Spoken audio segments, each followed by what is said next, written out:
जय जगन्नाथ। सर्वप्रथमे Ravindra education YouTube channel तरफ समस्त को हार्दिक शुभ अभिनंदन। प्रभु निराद्री बिहारी समस्त को सुख शांति रखि थांतु। तेबे आज आपण मानक पई नहीं आछि आउ एक नूतन वीडियो, किंतु से वीडियोर उपकार पाइबा पूर्वर आपण मानक मोर अनुरोध, जदि मोर उपस्थापना शैली आपण मानकर मन को छुई थिबो तेबे मो वीडियो को गोटे लाइक कमेंट आउ अन्य मानकु शेयर करदेवा संगे संगे सब्सक्राइब करिवे एवं घंटी चिन्ह को मध्य दबाई देवे। फଳରେ नुआ नुआ वीडियो सर्वप्रथमे आपण माने पाई परिबे। तेबे नूतन श्रेणी नूतन प्रसंग को जवा पूर्वर सुनिबा एक छोट कविता को। भारतीय संस्कृति रे अछि केते पुराण, महाभारत गीता पुणी रामायण। लेखिथिले एहांकु जे महापंडित गण, संस्कृति संस्कार बदले पुणी आचरण। जीवन सरस होई एहा करिले गान, श्रीकृष्ण बोलंती गीतारे सुण आहे अर्जुन। भाई स्नेह पितृभक्ति जणाए रामायण, पठन जेबे करिबा शिखिबा आचरण।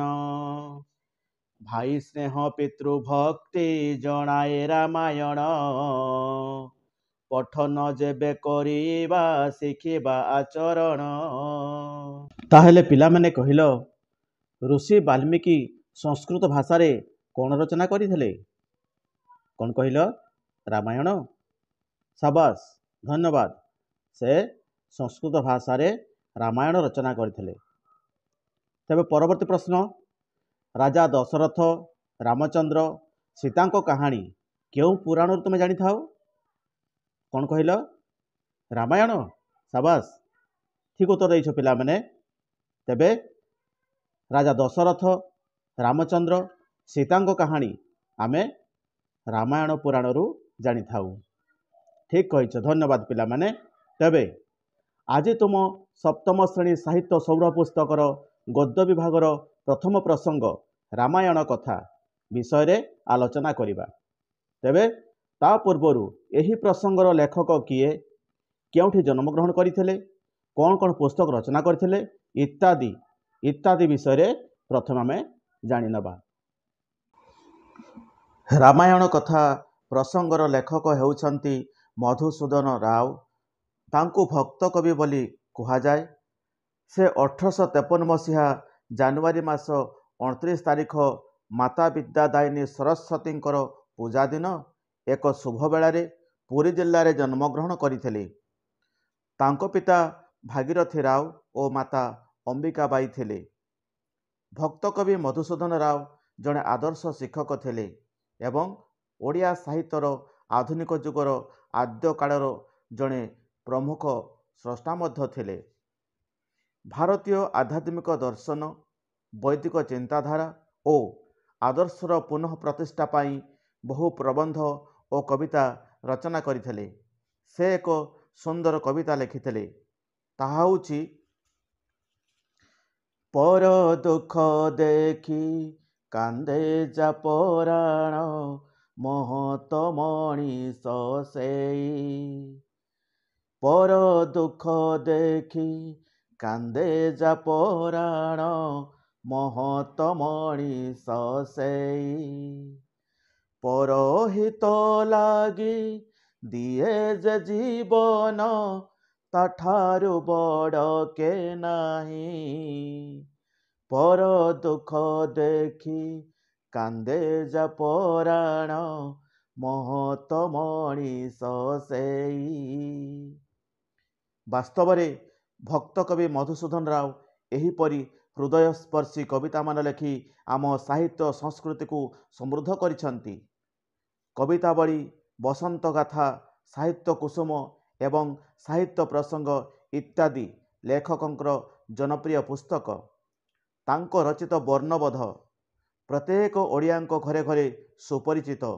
तेणु सही चिरस्मरणीय साहित्यिक भक्त कवि 1912 ମସିହା ଡିସେମ୍ବର ମାସ 28 ତାରିଖ ଦିନ ଏହି ଧରାପୃଷ୍ଠରୁ ବିଦାୟ ନେଇଥିଲେ। ପ୍ରସଙ୍ଗ ରାମାୟଣ କଥାରେ ଭକ୍ତ କବି ମଧୁସୂଦନ ରାଓ ସମଗ୍ର ରାମାୟଣ କଥାକୁ ଅତି ସଂକ୍ଷେପରେ ବର୍ଣ୍ଣନା କରିଛନ୍ତି। ଏହି ପ୍ରସଙ୍ଗରେ ଅଯୋଧ୍ୟାର ରାଜା ଦଶରଥ ଥିଲେ। ତାଙ୍କ 4 ପୁତ୍ର ଓ 3 ଜଣ ରାଣୀ ଥିଲେ। ରାମଚନ୍ଦ୍ରଙ୍କର ପିତୃଭକ୍ତି, ଭାତୃସ୍ନେହ, ମାତୃସ୍ନେହ ଇତ୍ୟାଦି ଦେଖିବାକୁ ମିଳେ। ରାମଚନ୍ଦ୍ର ରାଜକୁମାର ହୋଇଥିଲେ ମଧ୍ୟ ପିତାଙ୍କର ସତ୍ୟରକ୍ଷା ନିମନ୍ତେ 14 ବର୍ଷ ପାଇଁ ବନଗମନ କରିଥିଲେ। ସାଙ୍ଗରେ ପତ୍ନୀ ସୀତା ଓ ଅନୁଜ ଭାଇ ଲକ୍ଷ୍ମଣ ଥିଲେ। ବଣ ଜଙ୍ଗଲରେ ବୁଲି ବୁଲି ଦୁଃଖ କଷ୍ଟ ସହି ସେ 14 ବର୍ଷ ଅତିବାହିତ କରିଦେଇଥିଲେ। ବନବାସ ସମୟରେ ଲଙ୍କାପତି ରାବଣ ସୀତାଙ୍କୁ ଅପହରଣ କରିଥିଲେ। ରାମ ରାବଣଙ୍କ ମଧ୍ୟରେ ଯୁଦ୍ଧ ହୋଇ ଶେଷରେ ସୀତାଙ୍କୁ ଫେରି ପାଇଥିଲେ। ପୁଣି ସୀତାଙ୍କୁ ପରିତ୍ୟାଗ କରିଥିଲେ ଏବଂ ସୀତା ବାଲ୍ମୀକି ଆଶ୍ରମରେ ରହି ଯାଆଁଳା ପୁଅ ଲବକୁଶଙ୍କୁ ଜନ୍ମ ଦେଇ ଶେଷରେ ବଡ଼ ହେବା ପରେ ସେମାନେ ଅଶ୍ୱମେଧ ଯଜ୍ଞରେ ଛଡ଼ାଯାଇଥିବା ଘୋଡ଼ାକୁ ଧରି ନେଇଥିଲେ। ଏକଥା ବାଲ୍ମୀକିଙ୍କ କାନରେ ପଡ଼ିବା ପରେ ଏହାର ସମାଧାନ ପୂର୍ବକ ଶ୍ଳୋକ ଗାୟନ ପାଇଁ ଅଯୋଧ୍ୟା ରାଜପ୍ରାସାଦକୁ ଯାଇଥିଲେ। ଋଷି ବାଲ୍ମୀକି ପିତୃ ପରିଚୟ ପ୍ରଦାନ ପରେ ସୀତାଙ୍କୁ ଫେରାଇ ଆଣିଥିଲେ। କିନ୍ତୁ ଶେଷରେ କୁଟିଳ ପ୍ରକୃତିର ଲୋକଙ୍କ ପାଇଁ ସୀତାଦେବୀ ନିଜେ ଭୂତଳେ ପଶି ପ୍ରାଣତ୍ୟାଗ କରିଥିଲେ। ତେବେ ପିଲାମାନେ, ବର୍ତ୍ତମାନ ଆମେ ଆରମ୍ଭ କରିବା ରାମାୟଣ କଥା ପ୍ରସଙ୍ଗର ସାରାଂଶ। ତେବେ ରାମାୟଣ ଏକ ଗ୍ରନ୍ଥ। ରାମାୟଣ ସଂସ୍କୃତ ଭାଷାରେ ଏହି ଗ୍ରନ୍ଥଟି ମହାକବି ବାଲ୍ମୀକି ରଚନା କରିଥିଲେ। ଏଥିରେ ରାମଚନ୍ଦ୍ରଙ୍କର ଜୀବନୀ କଥା ବର୍ଣ୍ଣନା କରାଯାଇଛି। ଭାରତବର୍ଷରେ ଅଯୋଧ୍ୟା ନାମରେ ଗୋଟିଏ ନଗରୀ ଅଛି। ସେଠାରେ ଅତି ପ୍ରାଚୀନ କାଳରେ ଦଶରଥ ନାମରେ ଜଣେ ରାଜା ଥିଲେ। ତାହାଙ୍କର 3 ରାଣୀ ଥିଲେ, କୌଶଲ୍ୟା, କୈକେୟୀ ଓ ସୁମିତ୍ରା। ଜ୍ୟେଷ୍ଠ ରାଣୀ କୌଶଲ୍ୟାଙ୍କର ପୁତ୍ର ରାମଚନ୍ଦ୍ର, ମଧ୍ୟମା ରାଣୀ କୈକେୟୀଙ୍କର ପୁତ୍ର ଭରତ, କନିଷ୍ଠା ରାଣୀ ସୁମିତ୍ରାଙ୍କର ଲକ୍ଷ୍ମଣ ଓ ଶତ୍ରୁଘ୍ନ ନାମରେ 2 ପୁତ୍ର ଥିଲେ। ଲକ୍ଷ୍ମଣ ରାମଙ୍କର ଏକାନ୍ତ ଅନୁଗତ ଥିଲେ। ଅନୁଗତ ଅର୍ଥ ହେଉଛି ବିଶ୍ୱସ୍ତ। ଯିଏ ବଡ଼ ଲୋକଙ୍କର କଥା ମାନି ଚଳନ୍ତି ତାକୁ ଆମେ କହିବା କ'ଣ ନା ଅନୁଗତ ବା ବିଶ୍ୱସ୍ତ। ତେବେ ଭାରତବର୍ଷରେ ଅଯୋଧ୍ୟା ନାମରେ ଗୋଟିଏ ନଗରୀ ଅଛି। ସେଠାରେ ଅତି ପ୍ରାଚୀନ କାଳରେ ଦଶରଥ ନାମରେ ଜଣେ ରାଜା ଥିଲେ। ତାହେଲେ ଅଯୋଧ୍ୟାରେ ଦଶରଥ ନାମରେ ଜଣେ ରାଜା ଥିଲେ। ତାଙ୍କର କେତୋଟି ରାଣୀ ଥିଲେ ପିଲାମାନେ? ନା ତାଙ୍କର 3ଟି ରାଣୀ ଥିଲେ। କିଏ କିଏ ଥିଲେ ସେମାନେ? ଜଣେ ହେଉଛନ୍ତି କୌଶଲ୍ୟା, କୈକେୟୀ ଆଉ ଜଣେ ସୁମିତ୍ରା। ତେବେ ଜ୍ୟେଷ୍ଠା ରାଣୀ କୌଶଲ୍ୟାଙ୍କର ପୁତ୍ର ରାମଚନ୍ଦ୍ର। ତାହେଲେ ରାମଚନ୍ଦ୍ର କେଉଁ ରାଣୀଙ୍କର ପୁତ୍ର?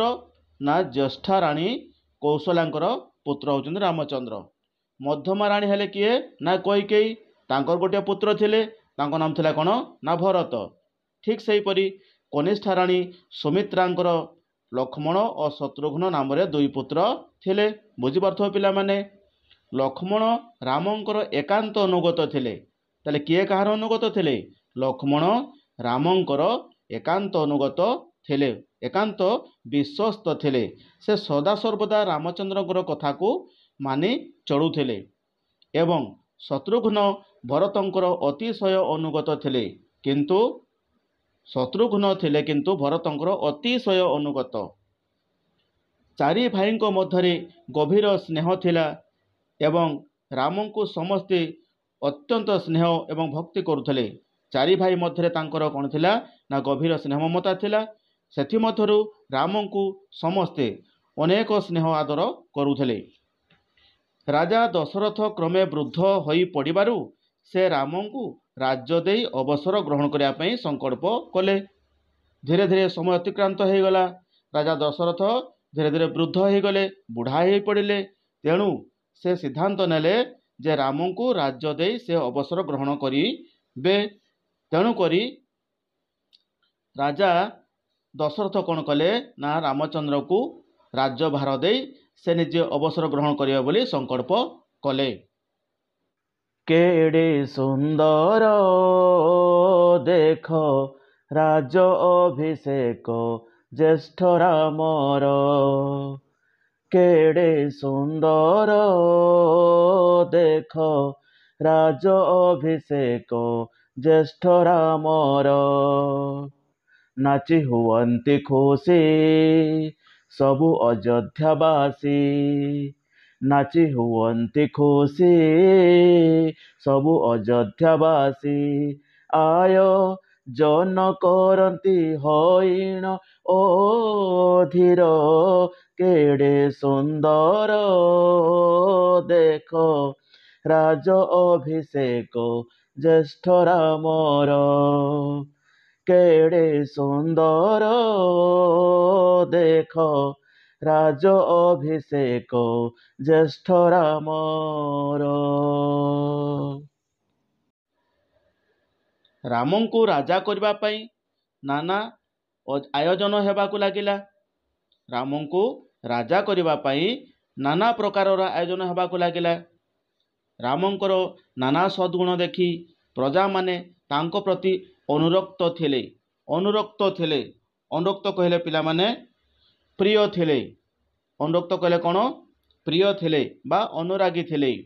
ତେଣୁ ରାମଙ୍କର ନାନା ସଦ୍ଗୁଣ ଦେଖି ପ୍ରଜାମାନେ ତାଙ୍କ ପ୍ରତି କ'ଣ ଥିଲେ? ଅନୁରକ୍ତ ଅର୍ଥାତ୍ ପ୍ରିୟ ଥିଲେ।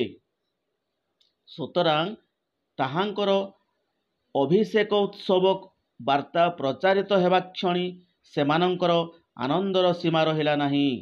ସେମାନଙ୍କର କ'ଣ ରହିଲା ନାହିଁ? ଆନନ୍ଦର ସୀମା ରହିଲା ନାହିଁ। କାହିଁକି ନା ସେମାନେ ଯେତେବେଳେ ଜାଣିଲେ ଯେ ରାଜା ରାମଚନ୍ଦ୍ର ରାଜା ହେବା ପାଇଁ ଯାଉଛନ୍ତି, ତେଣୁ ତାଙ୍କର ଆଉ ଆନନ୍ଦର ସୀମା ରହିଲା ନାହିଁ।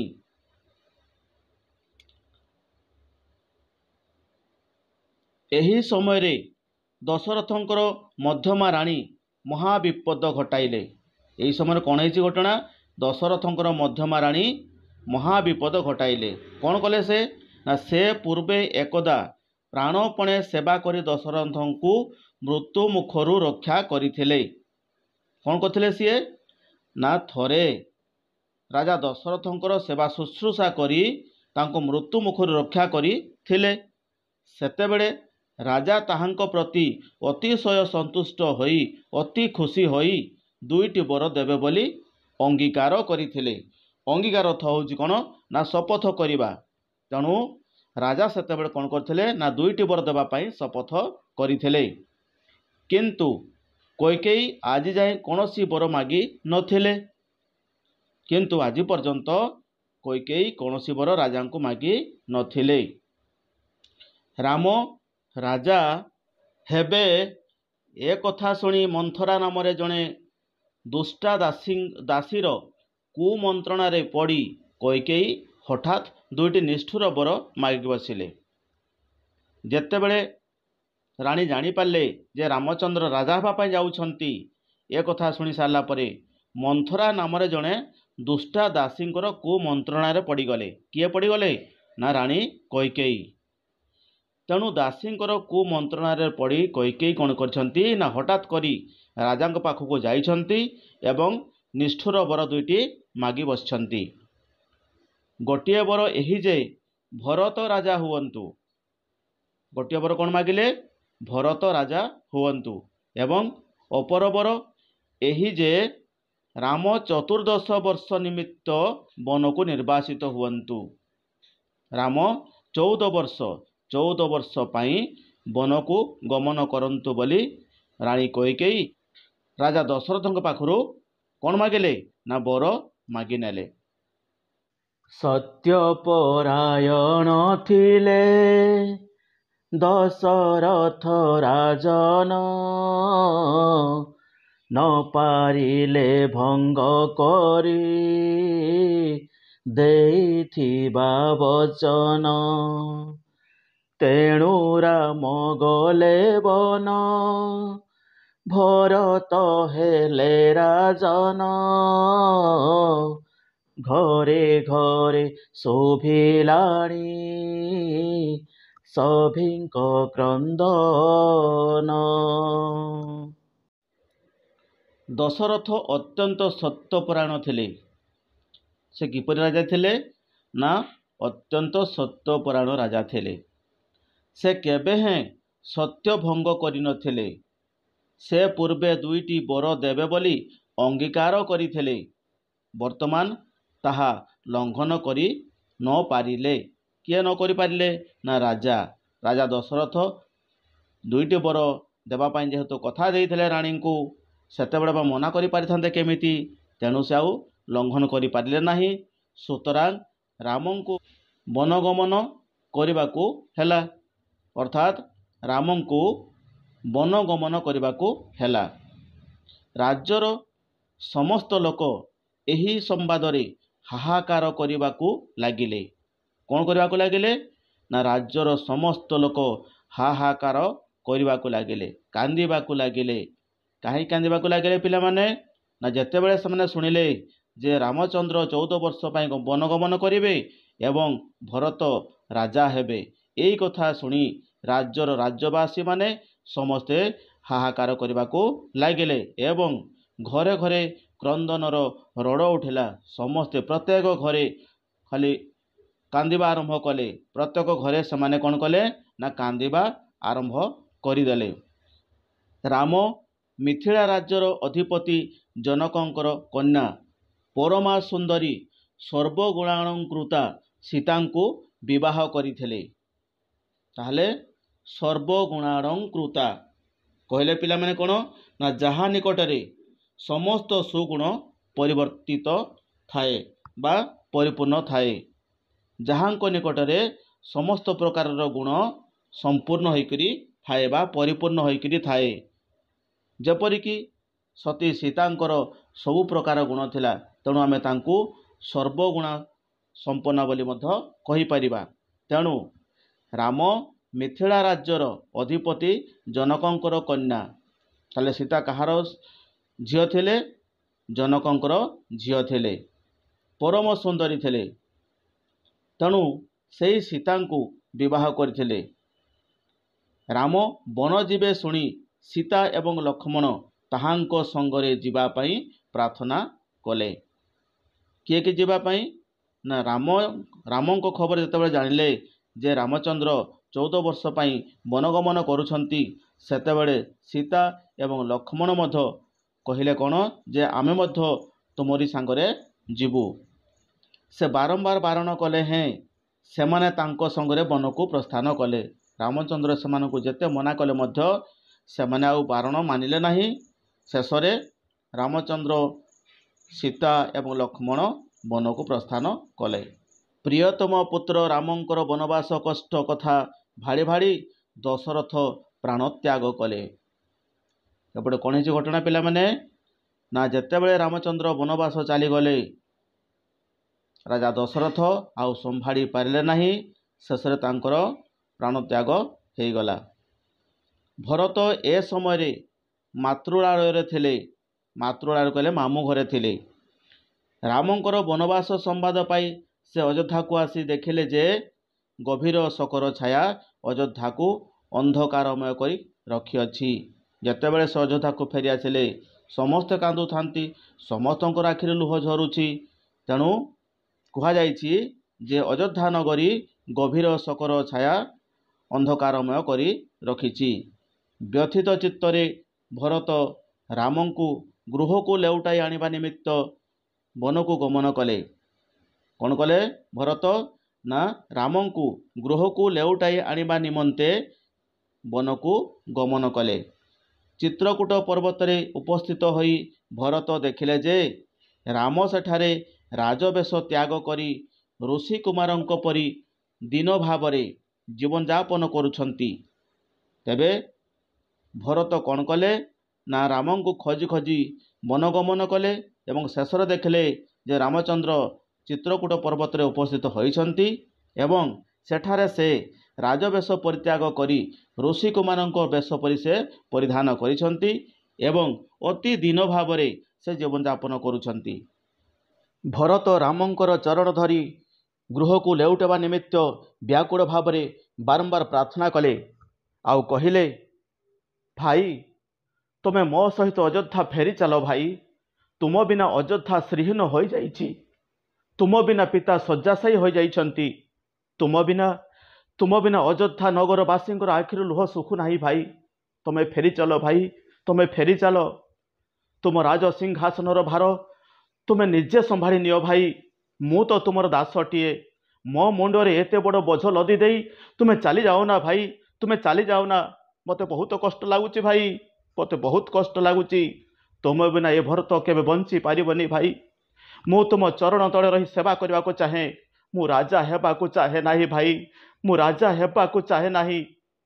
तुम्हें तुम्हें गृह को फेरी चलो भाई, तुम्हें अयोध्या नगरी को फेरी चलो भाई, फेरी चलो। किंतु राम कौनसी प्रकार सम्मत न होई पितांकर अंगीकार पालन करने निमित्त बनरे रहिले। भरत रामचंद्र को जेते बुझासुझा कले मध्य शेषरे रामचंद्र सम्मत आदौ हेले नाही। से पितांकर अंगीकार पालन करने निमित्त बनरे रहिले एवं भरतंकु नाना प्रकार बुझाई अयोध्या को पठाई देले। निर्लोभ निस्वार्थ भातृभक्त भाई फेरिले निराश मने। बड़कड़ पिंधि रामंक पादुका थइले जे सिंहासने। दास जे भरत होई रामंकर चलांती जे से शासन। राजभोग छाड़ी खाई फल मूल बितांती तांको जीवन। देखी भरतंको शासन दायित्व चकित सभिए हेले। स्वार्थ त्याग आउ वैराग्य देखी धन्य धन्य जे कहिले। निर्लोभ और निस्वार्थ भातृभक्त भरत अयोध्या को फेरी आसी रामंकर पादुका को सिंहासन रे स्थापन करी रामंकर दास प्राय राजकार्य निर्वाह करने को लगिले। पादुका कहले कौन पिला माने जोता बा चपल। तेणु जेतेबेले रामचंद्र फेरिबा को मना करदेले भरत कौन करिसंती ना भरत अयोध्या को प्रत्यागमन करिसंती एवं फेरिबा समय रे से रामंकर पादुकादय बा चपल दुईटी सिंहासन रे स्थापन करी रामंकर दास प्राय राजकार्य निर्वाह करने को लगिले। एवं रामंक परी राजभोग परित्याग करी बड़कड़ बसन परिधान और फलमूल आहार करी जीवन यापन कले। ताहांकर एही प्रकार स्वार्थ त्याग एवं वैराग्य देखि समस्ते विस्मयान्वित होई धन्य धन्य कहवाको लगिले। पंचवटी बने करंती रामचंद्र गमन। संगे राजकन्या सीता पुणी भाई लक्ष्मण। करुथिले बने बास रखी स्नेह ममता।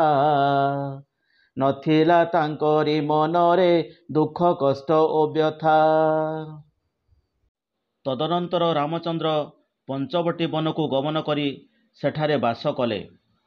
तदनंतर कहले पिला माने ताहा परे पंचवटी पंचवटी कहले बर अश्वत्थ बेल अशोक अँला वृक्ष थिबा वन को पंचवटी कहंती।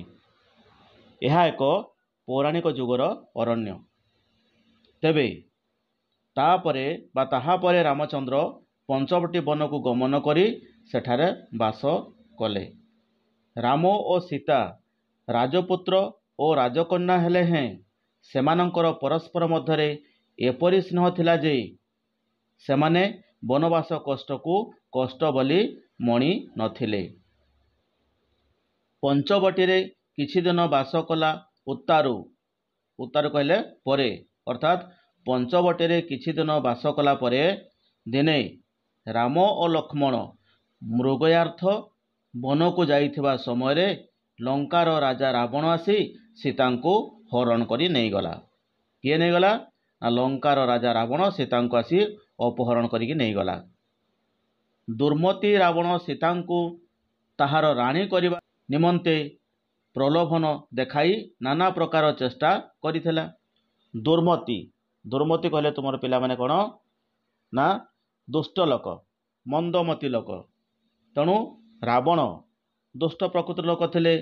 ତେଣୁ ସେ ସୀତାଙ୍କୁ ତାହାର ରାଣୀ କରିବା ନିମନ୍ତେ ପ୍ରଲୋଭନ ବା ଲୋଭ ଦେଖାଇ ନାନା ପ୍ରକାର ଚେଷ୍ଟା କରିଥିଲା।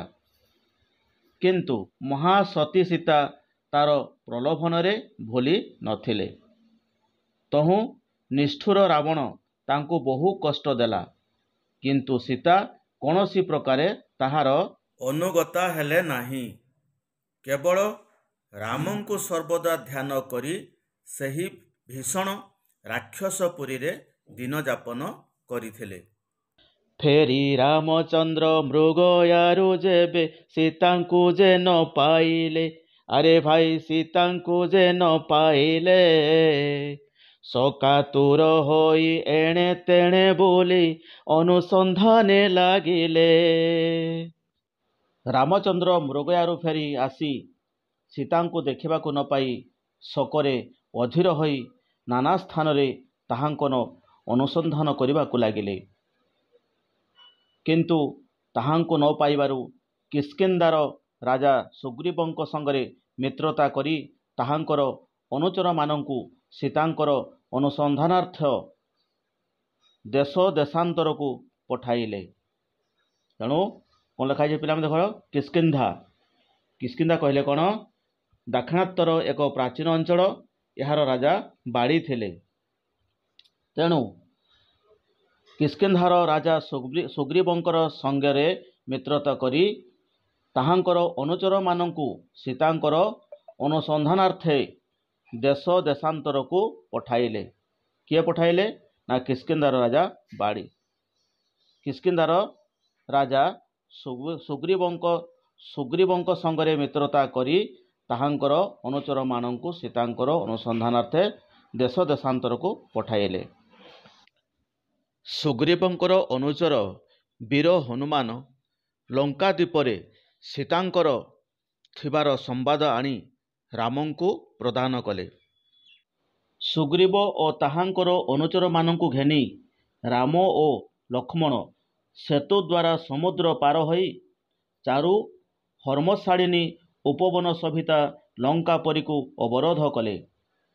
ରାମଙ୍କର ସହିତ ରାବଣଙ୍କର ଭୀଷଣ ସମର ହେଲା। ସମର କହିଲେ ଯୁଦ୍ଧ। ଏହି ରଣରେ ରାବଣର ବିଖ୍ୟାତ ବୀରପୁତ୍ର ଇନ୍ଦ୍ରଜିତ ପ୍ରଭୃତି ମହାବୀରମାନେ ବିନିଷ୍ଟ ବା ବିନଷ୍ଟ ହେଲେ। ମହାବୀରମାନେ ବିନଷ୍ଟ ହେଲେ। ପରିଶେଷରେ ରାବଣ ମଧ୍ୟ ରାମଙ୍କ ଶରରେ ନିରାଶା ପ୍ରାପ୍ତ ହେଲେ। ଶେଷରେ ରାବଣ ମଧ୍ୟ ରାମଙ୍କ ଶରରେ ନିହତ ହେଲେ। ସତୀ ସୀତାଙ୍କର ନୟନବାରୀ କାଳାନଡ଼ ପ୍ରାୟ ଲଙ୍କାପୁରୀକୁ ଭସ୍ମ କରିଦେଲା। କାଳାନଡ଼ ପ୍ରାୟ କହିଲେ କ'ଣ ପିଲାମାନେ? ଭୟଙ୍କର ନିଆଁ ବା ପ୍ରଚଣ୍ଡ ଅଗ୍ନି। ତେଣୁ ସତୀ ସୀତାଙ୍କର ନୟନ ବାରି, ନୟନ କହିଲେ ହେଉଛି ଆଖି, ବାରି କହିଲେ ଜଳ। ଆଖିର ଜଳ କିପରି ଥିଲା? ନା ଭୟଙ୍କର ନିଆଁ ଥିଲା।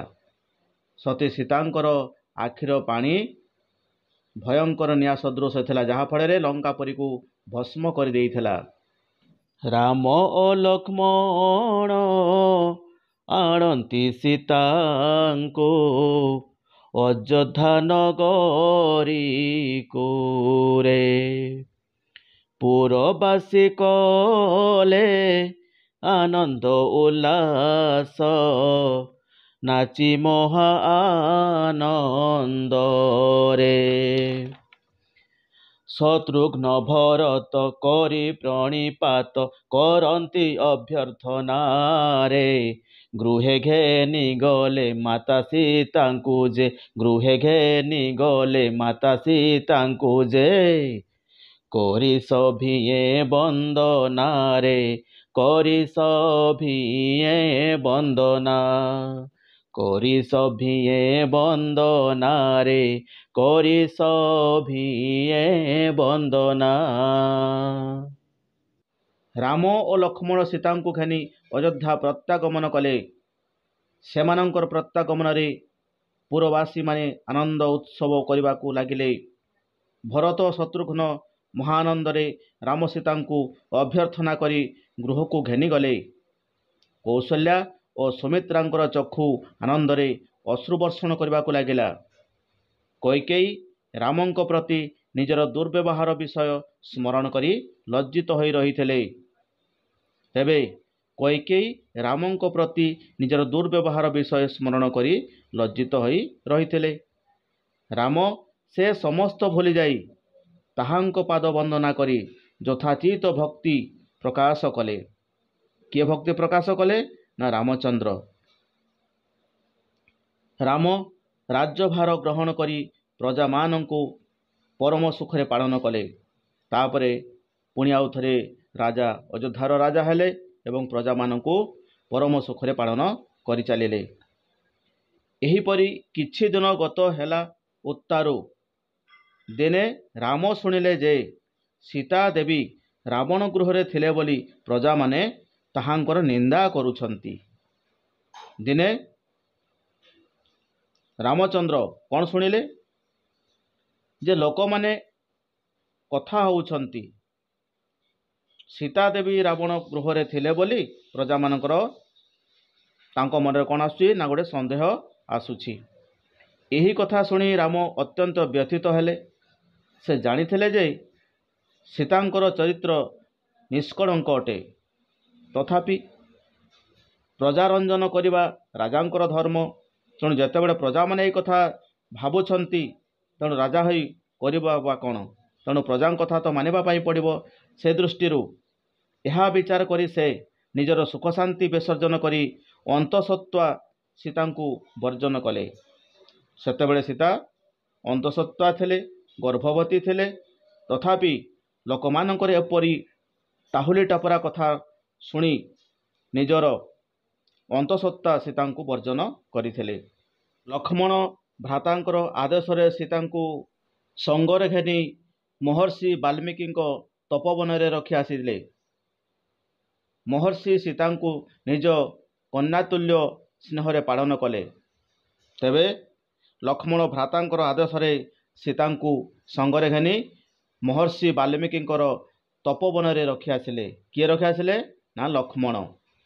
महर्षि सीता को निज कन्यातुल्य स्नेह पालन कले। कन्यातुल्य कहले निज झियो सदृश। वाल्मीकि मुनि आश्रम रे सीतांकर जमज पुत्र जात हेले। जमज जमज कहले कौन?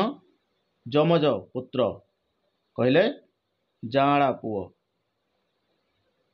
तेणु वाल्मीकि मुनि आश्रम रे सीतांकर जाड़ा पुत्र जात हेले।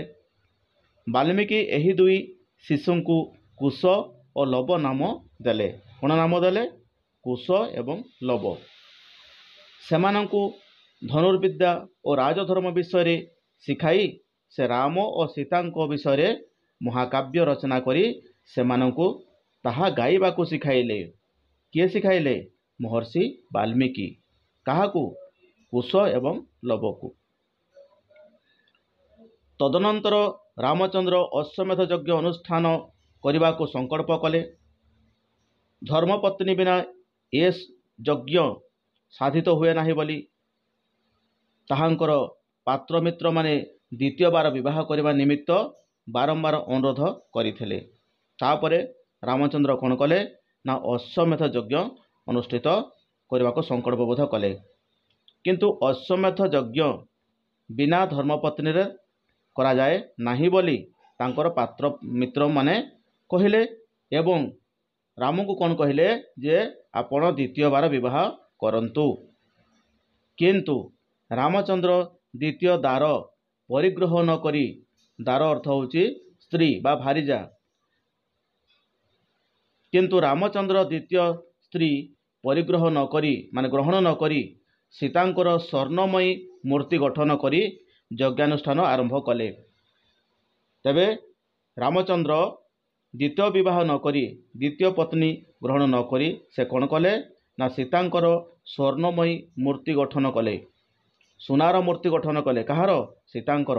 एवं यज्ञ आयोजन कले। देश देशांतरो निमंत्रित होई ଆସିଲେ ଯଜ୍ଞସ୍ଥଳକୁ ଦେଶ ଦେଶାନ୍ତରୁ ନିମନ୍ତ୍ରିତ ହୋଇ। ଆସିଲେ ଯଜ୍ଞସ୍ଥଳକୁ ମୁନି ଋଷି ସଙ୍ଗେ ମହର୍ଷି ବାଲ୍ମୀକି।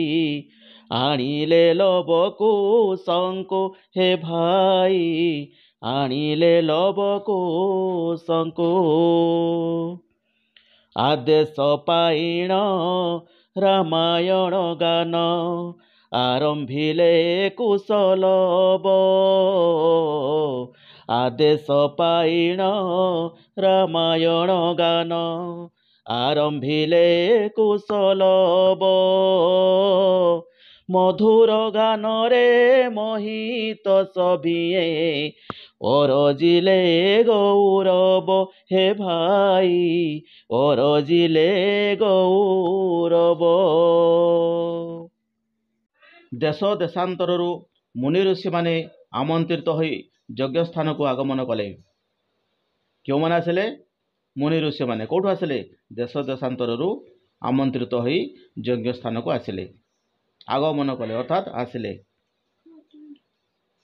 ମହର୍ଷି ବାଲ୍ମୀକି ମଧ୍ୟ ନିମନ୍ତ୍ରିତ ହୋଇ କୁଶ ଓ ଲବଙ୍କୁ ଘେନି ଯଜ୍ଞସ୍ଥାନରେ ଉପସ୍ଥିତ ହେଲେ।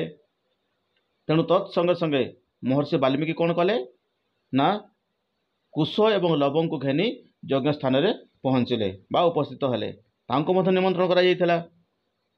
ମହର୍ଷି ବାଲ୍ମୀକିଙ୍କ ଆଦେଶ ମତେ କୁଶ ଓ ଲବ ଯଜ୍ଞସ୍ଥାନରେ ରାମାୟଣ ଗାନ କରିବାକୁ ଲାଗିଲେ। କ'ଣ କଲେ ସେମାନେ? ରାମାୟଣ ଗୀତ ଗାଇବାକୁ ଆରମ୍ଭ କଲେ। ସେମାନଙ୍କର ମଧୁର ଗାନ ଶୁଣି ସମସ୍ତେ ମୋହିତ ହୋଇଗଲେ। ତେଣୁ କୁଶ ଏବଂ ଲବ ଏମିତି ରାମାୟଣ ଗାନ କଲେ ଯେ ସେଇ ଗୀତ ଶୁଣି, ସେଇ ମଧୁର ଗୀତ ଶୁଣି ସମସ୍ତେ ମୋହିତ ହୋଇଗଲେ। ସେମାନଙ୍କର ଆବୃତ୍ତିରେ ରାମ ସୀତାଙ୍କର ରୂପ ସାଦୃଶ୍ୟ ଦେଖି ରାମ ଓ ଲକ୍ଷ୍ମଣ ବିସ୍ମିତ ହୋଇ ବାଲ୍ମୀକିଙ୍କୁ ସେମାନଙ୍କର ପରିଚୟ ପଚାରିଲେ। ମହର୍ଷିଙ୍କ ଠାରୁ ସୀତାଙ୍କର ସମସ୍ତ ସମ୍ବାଦ ପାଇ ରାମ ସୀତାଙ୍କୁ ଆଣିବା ନିମିତ୍ତ ଆଦେଶ ଦେଲେ। ତାପରେ ମହର୍ଷି ବାଲ୍ମୀକି ସବୁ ସତ କଥା କହିଲେ ଯେ କୁଶ ଏବଂ ଲବ କାହାର ପୁତ୍ର ସନ୍ତାନ, ସବୁ ପରିଚୟ ପ୍ରଦାନ କରିଦେଲେ। ଏହା ଶୁଣି କ'ଣ କଲେ ନା ରାମ ସୀତାଙ୍କୁ ଆଣିବା ନିମିତ୍ତ ଆଦେଶ ଦେଲେ। ସୀତା ରାମଙ୍କର ଆହ୍ୱାନ ବାର୍ତ୍ତା ଶୁଣି ଆନନ୍ଦିତା ହୋଇ ଯଜ୍ଞସ୍ଥାନକୁ ଆସିଲେ। ଯେତେବେଳେ ସୀତା ଏ ଖବର ପାଇଲେ ଯେ ରାମ ତାଙ୍କୁ ଆହ୍ୱାନ କରୁଛନ୍ତି, ତାଙ୍କୁ ଡାକୁଛନ୍ତି, ସ୍ୱାଗତ କରୁଛନ୍ତି, ଏହା ଶୁଣି ସେ ଆନନ୍ଦିତା ହେଲେ ଏବଂ ସେ ଯଜ୍ଞସ୍ଥାନକୁ ଆସିଲେ। ବାଲ୍ମୀକି ସୀତାଙ୍କୁ ସଭା ମଧ୍ୟକୁ ଘେନିଗଲେ। ସୀତା ଭକ୍ତିପୂର୍ଣ୍ଣ ଅନ୍ତରରେ ରାମଙ୍କର ଚରଣ ବନ୍ଦନା କରି ଦଣ୍ଡାୟମାନ ରହିଲେ। ସୀତା ଆସିଲେ, ଭକ୍ତିପୂର୍ଣ୍ଣ ଭାବରେ ରାମଚନ୍ଦ୍ରଙ୍କର ଚରଣ ବନ୍ଦନା କଲେ ଏବଂ ସେଠି ଠିଆ ହେଲେ ବା ଦଣ୍ଡାୟମାନ ହେଲେ। ତାହାଙ୍କର ଶିରୀଷ କୋମଳ ସୁକୁମାର ତନୁ ଚିନ୍ତାରେ ଶୁଷ୍କ ଏବଂ କୃଶ ହୋଇଅଛି ଦେଖି ରାମଙ୍କର ହୃଦୟ ବିଚଳିତ ଥିଲା। ବାଲ୍ମୀକି ସଭା ମଧ୍ୟରେ ଦଣ୍ଡାୟମାନ ହୋଇ ଗମ୍ଭୀର ଭାବରେ କହିଲେ, ସୀତା ଦେବୀ ପରମା ସତୀ, ରାମଚନ୍ଦ୍ର ତାହାଙ୍କୁ ପୁନର୍ଗ୍ରହଣ କରିବାକୁ ପ୍ରସ୍ତୁତ ଅଛନ୍ତି। କ'ଣ ଘୋଷଣା କଲେ? ସୀତା ଦେବୀ ପରମା ସତୀ, ରାମଚନ୍ଦ୍ର ତାହାଙ୍କୁ ପୁନର୍ଗ୍ରହଣ କରିବା ପାଇଁ ପ୍ରସ୍ତୁତ ଅଛନ୍ତି। ପୁରବାସୀମାନେ ଏ ବିଷୟରେ ଅନୁମତି ଦିଅନ୍ତୁ। ପୁରବାସୀ କହିଲେ ଅଯୋଧ୍ୟାବାସୀ ବା ଅଯୋଧ୍ୟା ନଗରବାସୀର ଲୋକମାନେ, ଅଯୋଧ୍ୟା ନଗରୀ ଲୋକମାନେ ଏ ବିଷୟରେ ଅନୁମତି ଦିଅନ୍ତୁ ବୋଲି କହିଲେ। ବାଲ୍ମୀକିଙ୍କର କଥା ଶୁଣି ସାଧୁ ବ୍ୟକ୍ତିମାନେ ତଥାସ୍ତୁ ବୋଲି କହିଲେ। ବାଲ୍ମୀକି ଯେଉଁ କଥା କହିଲେ ତାହା ଶୁଣି ସାଧୁଜନମାନେ କ'ଣ କହିଲେ? ତଥାସ୍ତୁ। କିନ୍ତୁ ଅବିଶ୍ୱାସୀ କୁଟିଳ ପ୍ରକୃତିର ଲୋକମାନେ କୌଣସି ଉତ୍ତର ଦେଲେ ନାହିଁ। ବୁଝିପାରୁଛ ପିଲାମାନେ? ଯିଏ ଅବିଶ୍ୱାସୀ, ଯିଏ କୁଟିଳ ପ୍ରକୃତିର ଲୋକ, ସେ କିନ୍ତୁ କୌଣସି ଉତ୍ତର ଦେଲେ ନାହିଁ ବା ସେହି ପ୍ରକାର ଲୋକ କୌଣସି ଉତ୍ତର ଦେଲେ ନାହିଁ। ସୀତା ଦେବୀ ଖଳ ଲୋକଙ୍କର ଅବିଶ୍ୱାସରେ ଅତ୍ୟନ୍ତ ମର୍ମାହତ ମୂର୍ଚ୍ଛିତା ହୋଇ ଭୂତଳରେ ବାତାହତ କଦଳୀ ବୃକ୍ଷ ପ୍ରାୟ ପଡ଼ିଗଲେ ଏବଂ ସହସା ପ୍ରାଣତ୍ୟାଗ କଲେ। ତ ଏହି ଘଟଣା ସବୁ କ'ଣ ପାଇଁ ହେଲା ନା ସେଇ ଅବିଶ୍ୱାସୀ କୁଟିଳ ପ୍ରକୃତିର ଲୋକମାନଙ୍କ ପାଇଁ। ଏଥି ଉଭାରେ ଶ୍ରୀରାମ ଘୋର ଦୁଃଖରେ କିଛି କାଳ ସଂସାରରେ ରହି ମାନବ ଲୀଳା ସମ୍ବରଣ କଲେ। ଏଥି ଉତ୍ତାରେ ଅର୍ଥାତ୍ ଏହାପରେ ରାମ ବା ଶ୍ରୀରାମ ଘୋର ଦୁଃଖରେ କିଛି କାଳ ସଂସାରରେ ରହି ମାନବ ଲୀଳା ସମ୍ବରଣ କଲେ ଏବଂ ଶେଷରେ ସିଏ କ'ଣ କଲେ ନା ମୃତ୍ୟୁବରଣ କଲେ। ଯଦି ମୋର ଏହି ଛୋଟ ଶିକ୍ଷା ଆଧାରିତ ପ୍ରୟାସଟି ଆପଣମାନଙ୍କର ଉପକାରରେ ଆସୁଥାଏ ତେବେ ଏହି ଭିଡ଼ିଓଟିକୁ ଆପଣମାନଙ୍କ ସାଙ୍ଗସାଥିମାନଙ୍କୁ ସେୟାର କରିବା ସଙ୍ଗେ ସଙ୍ଗେ ହୃଦୟରୁ ଗୋଟିଏ ଲାଇକ୍, କମେଣ୍ଟ ଏବଂ ସବସ୍କ୍ରାଇବ୍ କରି ପାଖରେ ଥିବା ବେଲ୍ ଆଇକନ୍କୁ ପ୍ରେସ୍ କରିଦେବାକୁ ଭୁଲିବେ ନାହିଁ। ଫଳରେ ମୋର ଏହିପରି ନୂଆ ନୂଆ ଭିଡ଼ିଓ ସର୍ବପ୍ରଥମେ ଆପଣମାନେ ଦେଖିପାରିବେ। ତାହେଲେ ଆଜି ପାଇଁ ରହୁଛି। ଧନ୍ୟବାଦ। ଜୟ ହିନ୍ଦ, ଜୟ ଭାରତ, ଜୟ ଶିକ୍ଷା।